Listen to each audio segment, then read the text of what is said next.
Laisse l'Éternel Dieu travailler en silence pour toi.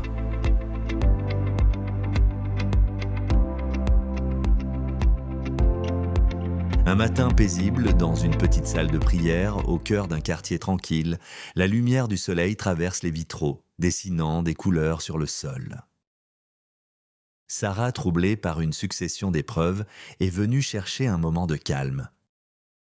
Elle s'avance et va s'asseoir devant sur les premiers bancs. Le pasteur Michel, qui range quelques livres près de la chaire, remarque son air bouleversé et s'approche doucement. Dans cette atmosphère simple mais chargée de paix, une conversation profonde va s'ouvrir sur les mystères des voies de Dieu. Sarah est une femme active, sensible, au regard parfois perdu lorsqu'elle doute, très attachée à Dieu mais traversant une saison difficile. Incompréhension familiale, décisions professionnelles complexes et sentiment de stagnation.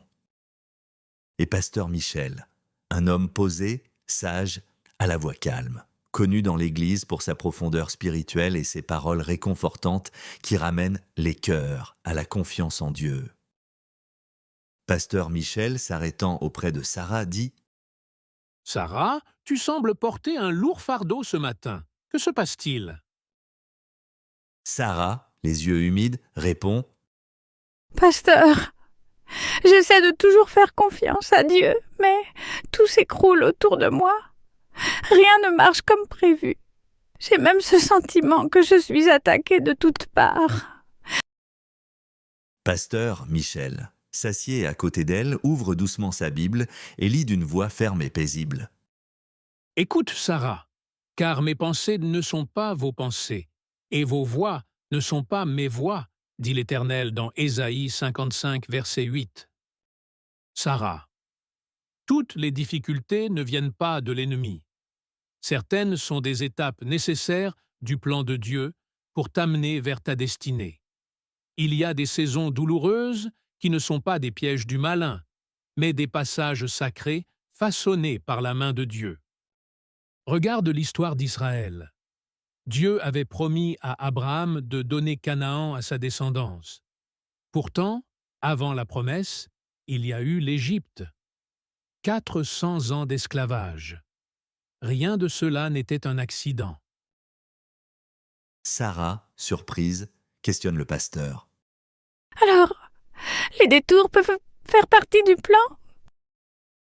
Pasteur Michel, avec douceur, répond « Exactement.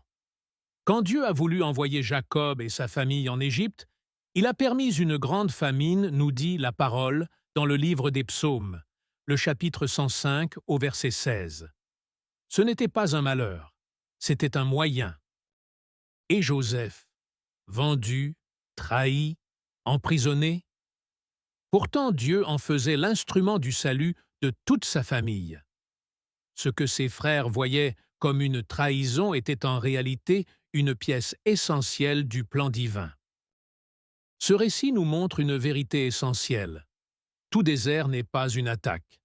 Toute trahison n'est pas inspirée par le mal. Et toutes les montagnes ne sont pas là pour t'arrêter.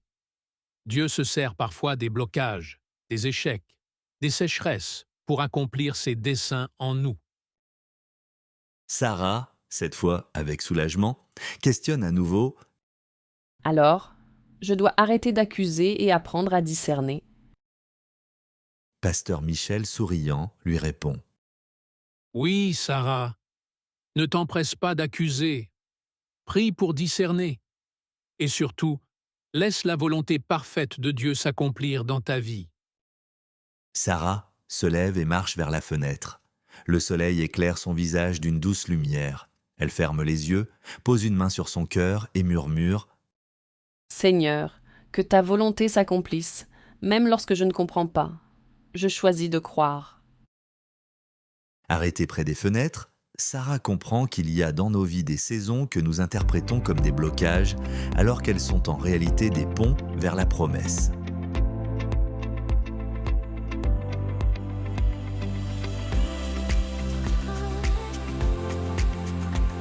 Dieu n'explique pas toujours ses chemins, mais il ne se trompe jamais.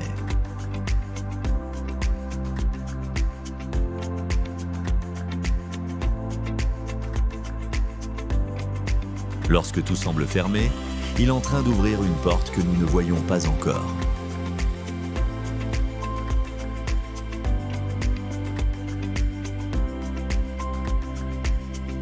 Ne crains pas les détours, ne redoute pas les montagnes et ne condamne pas trop vite les épreuves.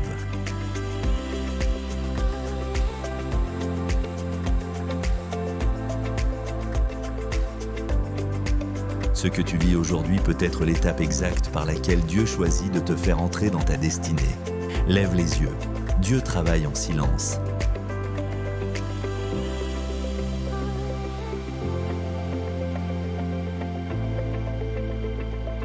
Car c'est une prophétie dont le temps est déjà fixé, elle marche vers son terme et elle ne mentira pas. Si elle tarde, attends-la, car elle s'accomplira certainement.